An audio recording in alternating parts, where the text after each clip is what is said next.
அன்பார்ந்த இணையதள நேயர்களை மீண்டும் www.qcrc.in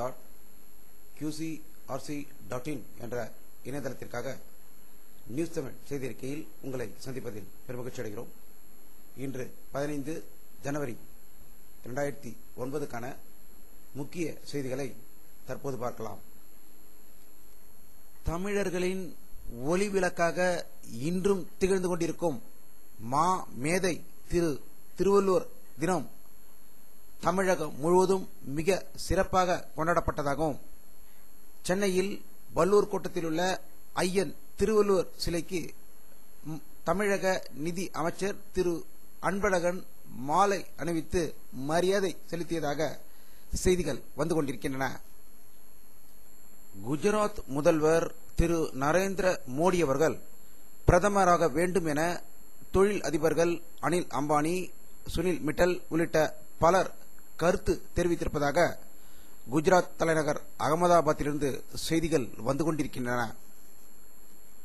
மத்திய தொழில்துறை இணையமைச்சர் அஸ்வின் குமார் அவர்கள் டெல்லியில் செய்தியாளர்களிடம் பேசுகையில், நிதி பற்றாக்குறையால் தவிக்கும் சத்யம் கம்ப்யூட்டர்ஸ் நிறுவனத்திற்கு 2000 கோடி நிதியுதவி அளிக்கும் திட்டம் எதுவும் இல்லை என்று கூறியதாக டெல்லியிலிருந்து தகவல்கள் வந்து கொண்டிருக்கின்றன. எதிரிகளிடமிருந்து வரும் எத்தகைய சவால்களையும் சந்திக்க இந்தியா தயாராக இருப்பதாக ராணுவ தளபதி தீபக் கபூர் அவர்கள் தெரிவித்துள்ளதாக டெல்லியிலிருந்து செய்திகள் வந்து கொண்டிருக்கின்றன. டெல்லியில் உள்துறை அமைச்சர் ப சிதம்பரம் அவர்கள் வெளியிட்டுள்ள ஒரு அறிக்கையில், புதிதாக ஏற்படுத்தப்பட்டுள்ள தேசிய புலனாய்வு அமைப்பின் NIA தலைவராக R.V. ராஜுவை நியமித்து மத்திய அரசு இன்று உத்தரவிட்டுள்ளதாக அவர் தெரிவித்ததாக செய்திகள் வந்து கொண்டிருக்கின்றன. பாகிஸ்தானை சேர்ந்த உஸ்புல் முகாஜின் தீவிரவாத இயக்கத்தின் தலைவராக இருப்பவர் முகமது அசன்டர். பாராமுல்லா பகுதியில் பதுங்கியிருந்த முகமது ஹசனை காஷ்மீர் போலீசார் சுற்றி வளைத்து கைது செய்துள்ளனர். அப்போது அவருடன் தங்கியிருந்த 10க்கும் மேற்பட்ட தீவிரவாதிகள் பிடிபட்டுள்ளதாக ஸ்ரீநகரிலிருந்து தகவல்கள் வந்து கொண்டிருக்கின்றன. அமெரிக்காவில் உள்ள சத்யம் கம்ப்யூட்டர்ஸ் நிறுவனத்தில் வேலை பார்த்து வந்த ஆந்திராவை சேர்ந்த திரு விஷால் என்பவர் அடையாளம் தெரியாத மர்ம நபர்களால் அமெரிக்காவில் சரமாரியாக சுட்டுக் கொல்லப்பட்டதாக தகவல்கள் வந்து கொண்டிருக்கின்றன. நிலவுக்கு 100 கிலோமீட்டர் தொலைவில் சுற்றி வரும் இந்தியாவின் சந்திராயன் விண்கலம் தன் ஆய்வு பணியில் 100வது நாளை நிறைவு செய்துள்ளது. இந்த 100 நாட்களில் சந்திராயன் 40,000க்கும் மேற்பட்ட படங்களை பூமிக்கு அனுப்பி சாதனை படைத்துள்ளதாக செய்திகள் வெளிவந்து கொண்டிருக்கின்றன. இலங்கையில் நடைபெற்று வரும் போரை உடனடியாக நிறுத்த வேண்டும் என்று வலியுறுத்தி விடுதலை சிறுத்தைகள் கட்சி தலைவர் திருமாவளவன் அவர்கள் சாகும் வரை உண்ணாவிரதம் இன்று தொடங்கியிருக்கிறார். சென்னை அடுத்துள்ள மறைமலை நகரில் அதிகாலை 4 மணியிலிருந்து திருமாவளவன் அவர்கள் உண்ணாவிரதம் இருந்து கொண்டிருப்பதாக செய்திகள் வந்து கொண்டிருக்கின்றன. இலங்கை அரசின் பயங்கரவாதம் மற்றும் அதன் இனவெறியை கண்டிக்கும் வகையில் இலங்கையுடன் கிரிக்கெட் விளையாடுவதை இந்தியா தவிர்க்க வேண்டும் என்று பாமக நிறுவனர் திரு டாக்டர் ராமதாஸ் அவர்கள் செய்தி வெளியிட்டுள்ளதாக தகவல்கள் தெரிவிக்கின்றன.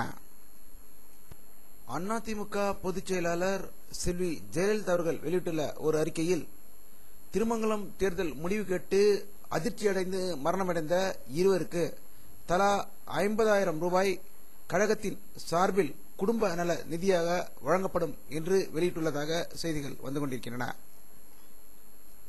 பொங்கல் பண்டிகையின் முக்கிய அம்சமாக தென் மாவட்டங்களில் ஜல்லிக்கட்டுகள் நடைபெறுவது வழக்கம். நேற்று அவினாபுரத்தில் நடந்த ஜல்லிக்கட்டில் காளைகள் மோதியதில் 45 பேர் காயமடைந்ததாக செய்திகள் வந்து கொண்டிருக்கின்றன. கோல்டன் குளோப் விருதை பெறும் முதல் இந்திய இசைக்கலைஞர் என்ற பெருமையுடன் திரு AR ரகுமான் அவர்கள் இன்று அதிகாலை சென்னை திரும்பினார்கள். சென்னையில் அவருக்கு உற்சாக வரவேற்பு அளிக்கப்பட்டது.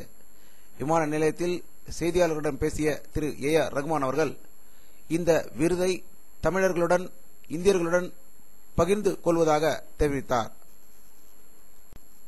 காசாவில் நிலைத்து நிற்கக்கூடிய உறுதியான ஒரு போர் நிறுத்தத்தை உருவாக்க தனது முயற்சிகளை இரட்டிப்பாக்கப் போவதாக ஐநா மன்ற தலைமைச் செயலாளர் திரு பான் கி முன் உறுதி அளித்திருப்பதாக செய்திகள் வந்து கொண்டிருக்கின்றன. வானிலை அறிக்கை 15 ஜனவரி 2009 பிற்பகல் 1 மணி அளவில் எடுக்கப்பட்ட சேட்டலைட் புகைப்படத்தை தற்போது பார்த்துக் கொண்டிருக்கிறீர்கள். தமிழகத்தில் லேசான கண்ணுக்கு தெரியாத லேசான மேகமூட்டம் இருப்பதும் இந்திய பெருங்கடலில் ஸ்ரீலங்காவுக்கு அருகில் அதிக மேகங்கள் தென்படுவதை இந்த படத்தில் காணலாம். இத்துடன் இந்த செய்தி அறிக்கை நிறைவடைகிறது. மீண்டும் நியூஸ் தமிழ் செய்தி அறிக்கையில் உங்களை சந்திக்கும் வரை உங்களிடமிருந்து விடைபெறுவது உங்கள் கே பாலாஜி. நன்றி.